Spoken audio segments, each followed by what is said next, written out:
My brother snorted. Your kid's the kind who'll flip burgers forever. His wife laughed. My son just blinked, silent. I smiled and said, and yet my kid isn't living in my basement with a maxed out credit card. My brother froze. And then without thinking twice, your kid's the kind who'll flip burgers forever. That's what my brother said. Right in front of everyone. Right to my face. His wife laughed like it was the punchline to a joke she'd been waiting all night to hear. Evan, my son, just blinked. Didn't flinch. Didn't say a word. We were 3 bites into dinner at my mom's house when Nathan decided to humiliate my son in front of the whole family. He always needed to crush someone to feel tall. Lately, Evan had become his favorite target. Easy prey, he thought.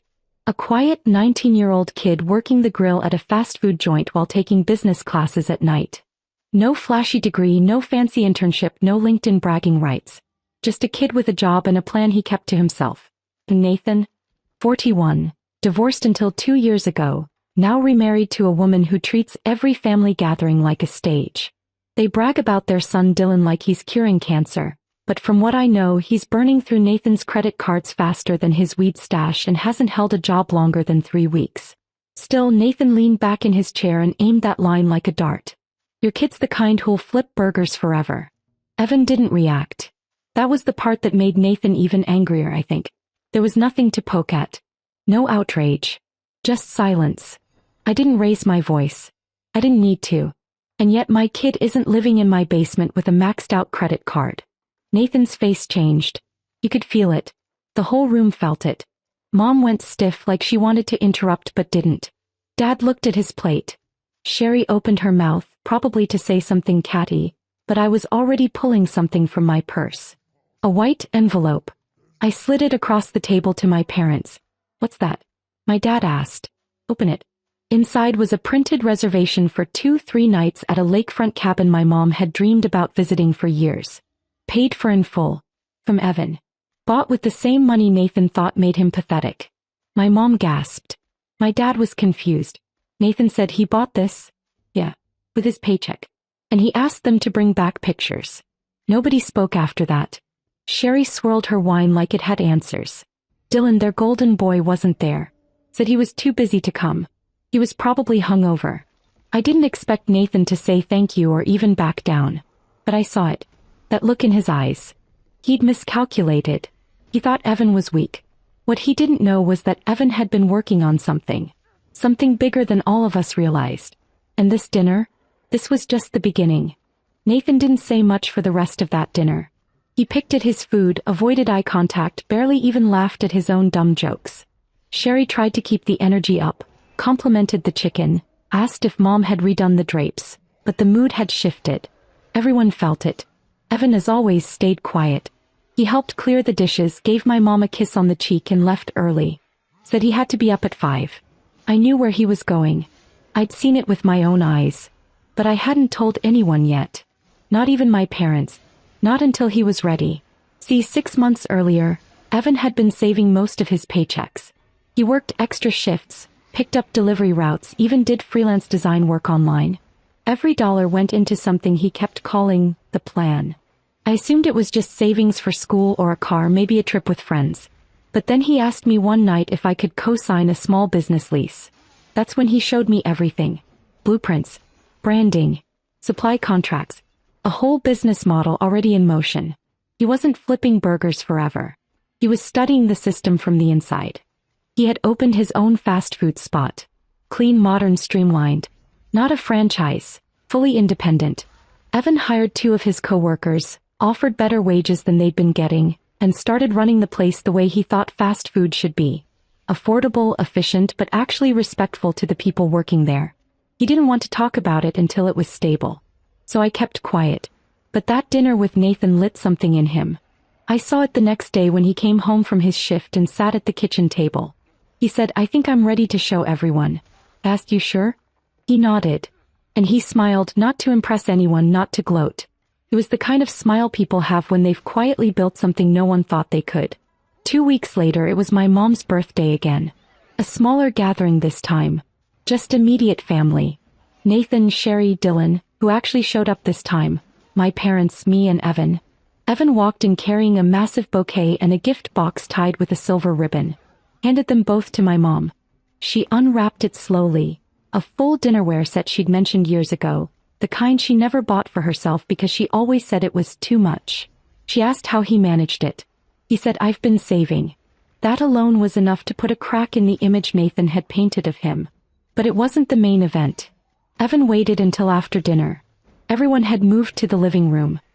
He cleared his throat, softly, barely above a whisper, and said he had something else to share. What he said next changed everything. It was quiet after dinner, the kind of silence that settles in when everyone's too full and trying to stay polite. Dylan was on the couch, thumbing through his phone, half listening to anyone who spoke. Sherry was swirling wine again. Nathan hadn't said much all night, but I could tell he was still chewing on that moment from 2 weeks ago, when Evan handed over that reservation and stole the room without raising his voice. Evan stood up, holding a small box in one hand. I didn't know he was going to do it like that. I thought he'd just tell them, but he had a whole thing planned. He turned to my mom first and thanked her. Said she taught him what it meant to be generous, even when you didn't have much. Then he looked at the rest of the room and said he wanted to share something he'd been working on for the last year. That's when he opened the box and pulled out a stack of flyers. He passed them around, one to each person. Nathan took his like it was junk mail, until he actually looked at it. It was a promo card for Evie's Grill, a modern fast casual burger place downtown. Full color, clean design, a real logo. On the back, a photo of the storefront. His storefront. He said, "I opened my own spot 2 months ago. I didn't want to say anything until it was steady. We've already paid off the lease, hired 3 staff, and we're breaking even." Nathan stared at the card like it was written in another language. Sherry leaned over and read it twice. Dylan didn't even look up. Just muttered, "Oh cool," and kept scrolling. My dad asked how he did it. Evan told him. No loans. Just work. Saved every paycheck, reinvested everything into the business. Took classes at night. Learned by doing. He said, "I didn't want to talk about it. I wanted to prove it." My mom teared up. My dad clapped him on the shoulder and nodded like he'd just watched something important happen. "Nathan?" He laughed once, short and dry. "Must be nice," he said. "Playing entrepreneur with your mom's help." I didn't even need to respond. Evan did. No help. Not a dime. Just the name on the lease. Then he turned to Dylan and handed him a card too. Said, "If you're ever looking for a job, we're hiring." He'd start at the register like I did. Dylan didn't respond. Just put the card on the coffee table like it was too heavy to hold. Nathan's face went red. Sherry tried to speak but nothing came out. And in that moment everything shifted. The kid they mocked, ignored, laughed at, he was the only one in that room who built something real. And it burned them. The night ended with awkward goodbyes. Nathan barely looked at anyone. Sherry faked a smile so wide it practically cracked. Dylan disappeared first, muttering something about meeting friends. No one even asked him where. Evan helped clean up like he always did, then hugged my mom and told her he'd come by next week to cook dinner for her. Using the new set, of course. She lit up like he'd given her the moon. On the drive home he didn't say much. Just stared out the window like his mind was somewhere else. I asked if he felt better now that it was out. He said, "I didn't do it for them." That was Evan in a sentence. No performance, no drama. He didn't need applause. He just didn't want to hide anymore. But the storm had already started. The next morning I got a call from my mother. She said Nathan had shown up at her door angry. Said I'd set him up. Said Evan was trying to make Dylan look bad in front of the family. My mom told him the truth. Nobody had to do anything to make Dylan look bad. He did that all on his own. Then she told me something else. Apparently, Sherry had gone off on a rant in the car. Said Evan must have had some kind of help. That there's no way a kid from a burger joint starts a business like that without someone pulling strings. Nathan didn't defend Evan. But what caught my attention was that he didn't defend Dylan either. Later that week I found out from a friend that Dylan had been fired from his last temp job. Again for showing up late and ghosting a shift. Nathan and Sherry had been covering his rent, his phone, even his credit cards. The same ones Nathan had maxed out and then opened new ones behind Sherry's back. Their whole life was a house of cards. And Evan had walked in and knocked it sideways by just existing. I tried to stay out of it. I really did. But then I got the text. It was from Sherry. Must be nice raising a little show-off. Hope it's worth it when it all crashes down. I showed it to Evan. He read it once and said, Guess I should invite them to the soft launch of the second location. I blinked. Second location? Yeah, he said. We've had a good couple of months. Got an offer for a spot across town. Lease is being finalized this week. Nathan had mocked him for flipping burgers. Evan was about to flip the whole script. I didn't expect to see Nathan again so soon. After Sherry's bitter text and Dylan's disappearing act, I figured they'd avoid us for a while. Maybe quietly lick their wounds and regroup. But no, some people don't retreat when they're losing. They double down. It was a Thursday afternoon. The lunch rush at Evan's place had just ended, and I stopped by to drop off some paperwork he needed for the second location. He'd officially signed the lease that morning. I was sitting by the counter, sipping iced tea and watching Evan talk to one of his line cooks about menu updates when the door opened. And there he was, Nathan, alone. No Sherry. No fake smile. Just him standing there in business casual like he'd come straight from a meeting. But his eyes were scanning the place like he didn't believe what he was seeing. Evan noticed him and nodded once. Cool. Then went back to talking to his employee. Nathan walked up to the counter slowly like the floor might crack beneath him. He looked around at the polished space. Digital menu boards. Branded packaging. A steady flow of customers still trickling in. Everything clean, professional, and fully real. This your place? He asked, already knowing the answer. Evan wiped his hands on a towel and came over. Yeah. Nathan looked at him for a long time, then said, so, you really did all this? Evan didn't brag. Didn't explain. Just nodded. Nathan picked up a menu and stared at it. Then he did something that caught both of us off guard. He said Dylan wants to come work here. Evan blinked. He said he wants to get his act together. We told him to get a job. He asked if you'd take him on. There was the collapse. The confession behind the words. That their golden boy had burned through every last excuse. And now they were reaching out to the kid they used to mock for flipping burgers. Evan looked at me. Then back at Nathan. He said I'd give him an interview. Just like anyone else. Nathan nodded once, slowly. That look of pride he always wore. The smugness, the need to one-up. It wasn't there anymore. It had been chipped away piece by piece. I thought he'd say thank you. He didn't. He just left the menu on the counter and walked out. Later that night, Evan and I were locking up when he turned to me and said, I'll give Dylan a shot if he shows up. But I'm not babysitting him. You won't have to, I said. He's not you. Evan nodded and flipped the sign to closed. It wasn't just the end of a workday. It felt like the end of something else too. Something that had hovered over us for years. And we weren't done yet. Dylan showed up the next morning half an hour late. He didn't walk in like someone ready to turn his life around.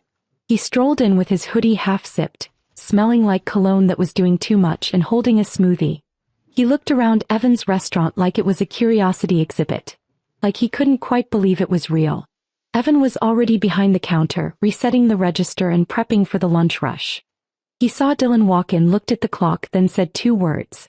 You're late. No anger. No lecture. Just facts. Dylan gave a half smile and said traffic, but Evan had already turned back to his checklist.